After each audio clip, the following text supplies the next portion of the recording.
तो आज हम पढ़ेंगे क्लास 8 की एनसीईआरटी से चैप्टर 4 जनजातियाँ, जातियाँ और एक तंत्र।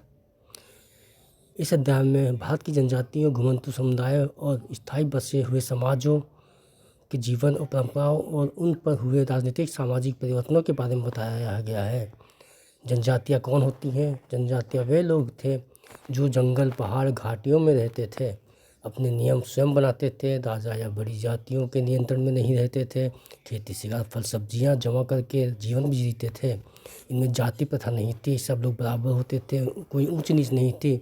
जनजाति की विशेषताएं: छोटा नेता या मुखिया होता था, पूरा समुदाय एक परिवार जैसा होता था, जमीन सबकी होती थी, निजी खेत किसी के नहीं थे, महिलाओं को बराबर अधिकार होते थे, हर तरह का काम मिलकर किया जाता था। भारत की प्रमुख जनजातियाँ, पुस्तक में कुछ प्रमुख जनजातियाँ हैं। गोंड, ये मध्य भारत, छत्तीसगढ़, मध्य प्रदेश, विदर्भ, इनका राज्य गढ़ कहलाता था। 70 से 80 गढ़ मिलाकर एक राज्य बनाते थे। प्रसिद्ध गोंड राज्य गढ़मंडला, रानी दुर्गावती गोंड शासिका थी। अकबर के समय गोंड राज्य मुगल साम्राज्य में मिला लिया गया। अहोम, असम क्षेत्र की जनजाति 13वीं सदी में अपने राज्य की स्थापना की। जमीन राज्य की होती थी, किसान कर देते थे। अहोम सेना बहुत शक्तिशाली थी, मुगलों को कई बार हराया। बाद में 19वीं सदी में ब्रिटिश नियंत्रण में आए। भील, संताल, कोल, नागा, मुंडा आदि, हर जनजाति की अपनी भाषा, रीति रिवाज, गोत्र, नृत्य, त्यौहार होते थे। घुमंतू जनजातियाँ, वे लोग थे जो हमेशा घूमते रहते थे, मौसम और पानी के अनुसार जगह बदलते थे। बकरियाँ, ऊँट, भेड़, घोड़े पालते थे। इसमें उदाहरण के लिए गुज्जर, बकरवाल, लबाना, गडरिया, भाट, नट, जोगी आदि।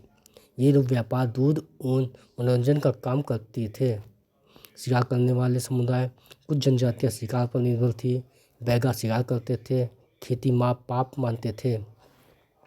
कोलागा, कुरिंदा, ब्रिटिशों ने शिकार पर रोक लगाई, जिससे इन जनजातियों की हालत बिगड़ गई। मुगल और जनजातियाँ, मुगलों ने जनजातियों को अपने साम्राज्य में शामिल करने की कोशिश की। सेना बढ़ सके, कर वसूला जा सके, जंगल क्षेत्र पर नियंत्रण हो सके।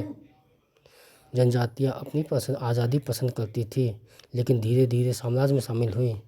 16वीं-17वीं सदी में बदलाव, धीरे धीरे कई जनजातियाँ खेती करने लगी, स्थायी बसावट करने लगी, जातियों में बंटने लगी, राजाओं के अधीन होने लगी।